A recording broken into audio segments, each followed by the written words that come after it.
Hi everyone, welcome back to Kanen Coffee. Here we have a Zacconi lever machine.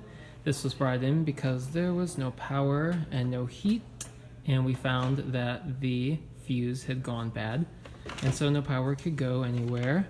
And we replaced it, and now it's working, functioning just fine. So let's test it, pulling a shot.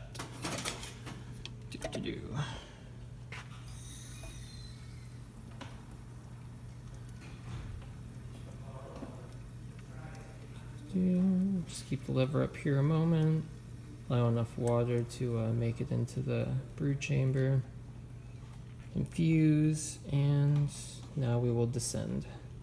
Looking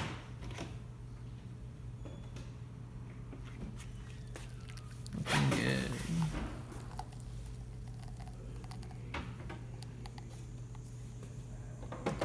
There's still pressure in that group, so it's gonna drip for a few moments.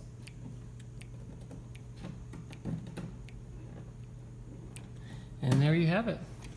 Zacconi heating and powering once again. Thanks for tuning in to Kanen Coffee. Please like our videos. And if you like our videos, please subscribe to our channel.